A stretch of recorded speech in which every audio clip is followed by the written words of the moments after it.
Shalom, selamat malam saudara yang dikasihi Tuhan Yesus Kristus. Selamat berjumpa dalam renungan pada malam hari ini. Kita bersyukur karena kebaikan Tuhan dalam hidup kita. Tuhan sudah menyertai kita di sepanjang hari ini, dan kita dapat melakukan semua tanggung jawab kita, semua karena kekuatan dari Tuhan.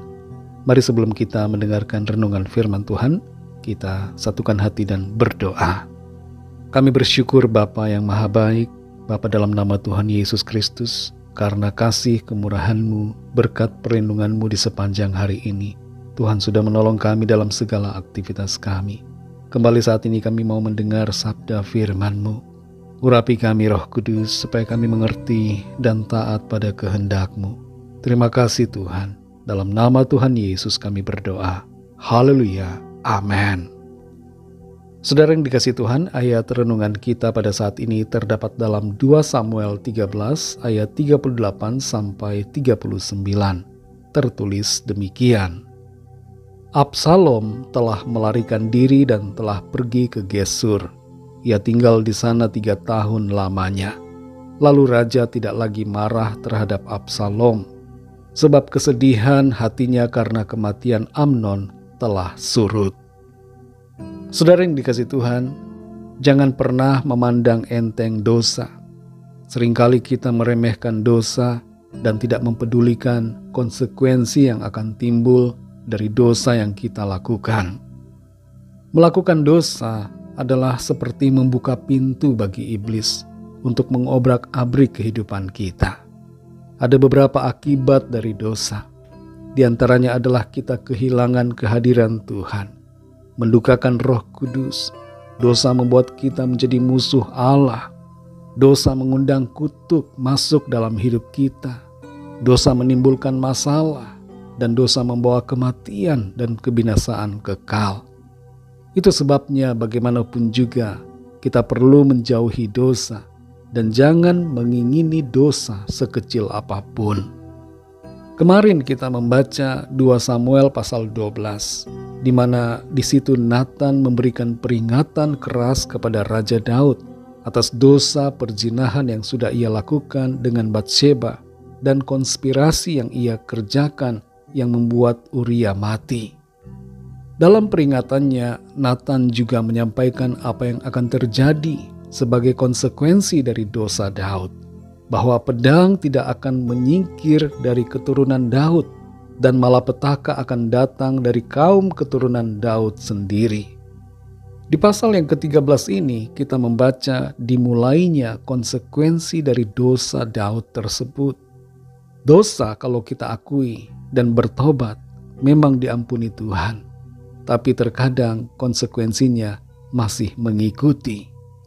Dalam pasal 13 ini kita membaca bagaimana perbuatan jahat terjadi yang dilakukan oleh anak Daud, yaitu Amnon, kepada Tamar, adiknya sendiri, walaupun berbeda ibu.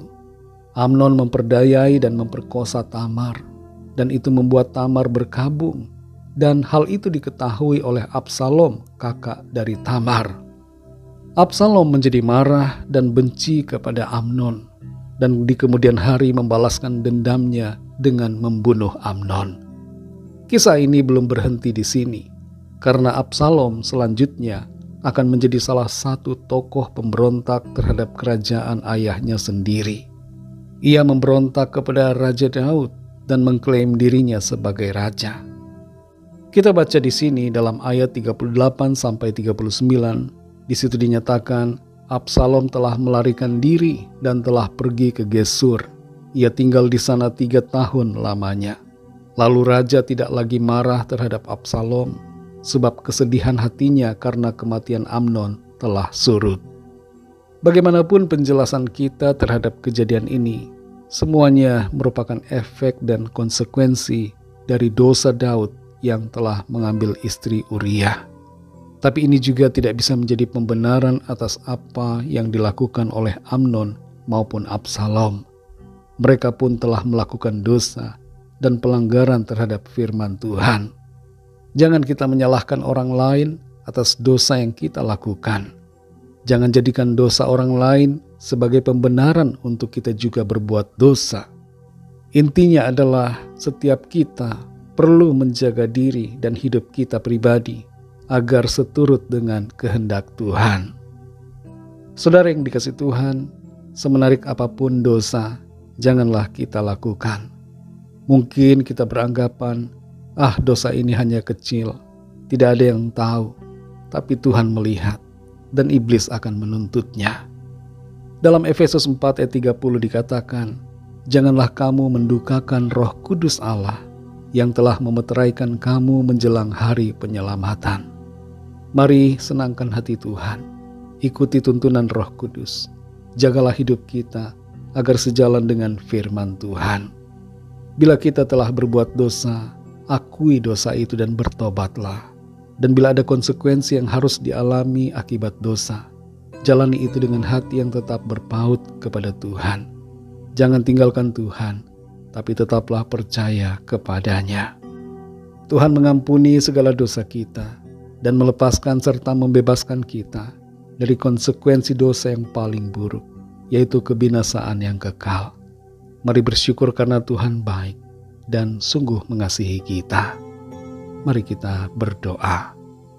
Terima kasih Tuhan, kami bersyukur untuk firman-Mu yang sudah kami dengar. Kami belajar dan dibentuk lewat firman-Mu. Untuk kami tidak menganggap enteng dosa sekecil apapun, karena setiap dosa mempunyai konsekuensinya dalam hidup kami.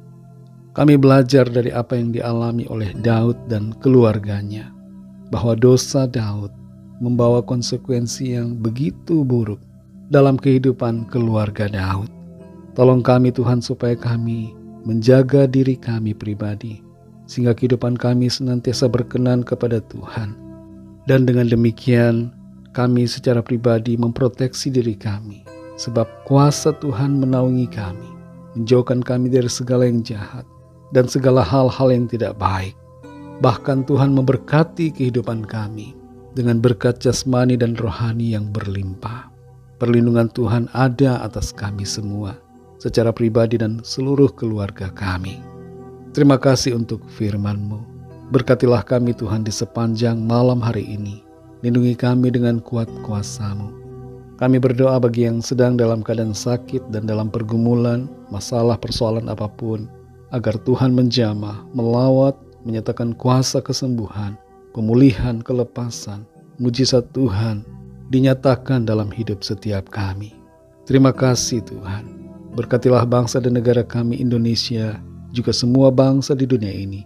Berikanlah keamanan, kedamaian, dan kesejahteraan. Dan lawatlah dengan kasih dan rahmat-Mu, agar setiap orang dari segala bangsa percaya kepada-Mu dan terima anugerah keselamatan. Terima kasih Tuhan. Ampunilah kami akan kesalahan kami, seperti kami juga mengampuni orang yang bersalah kepada kami. Terpujilah nama-Mu ya Bapa. Dalam nama-Mu yang kudus, nama Tuhan Yesus Kristus, kami sudah berdoa dan mengucap syukur. Haleluya. Terimalah berkat Tuhan. Tuhan memberkati engkau dan melindungi engkau. Tuhan menyinari engkau dengan wajah-Nya dan memberikan kasih karunia. Tuhan menghadapkan wajah-Nya kepadamu dan memberikan damai sejahtera. Berkat anugerah dari Bapa Sorgawi, cinta kasih karunia dari Tuhan Yesus Kristus, dalam persekutuan dan penghiburan Roh Kudus menyertai kita semua sekarang ini dan sampai selama-lamanya. Dalam berkat nama Tuhan Yesus Kristus. Haleluya. Amin. Puji Tuhan, saudara yang dikasihi Tuhan, saya percaya firman Tuhan menjadi berkat dan kekuatan buat saudara semua, dan Roh Kudus akan menolong saudara untuk lebih lagi memahami kebenaran firman Tuhan. Tuhan Yesus memberkati saudara semua. Selamat malam, selamat beristirahat, dan sampai jumpa dalam renungan yang berikutnya. Haleluya.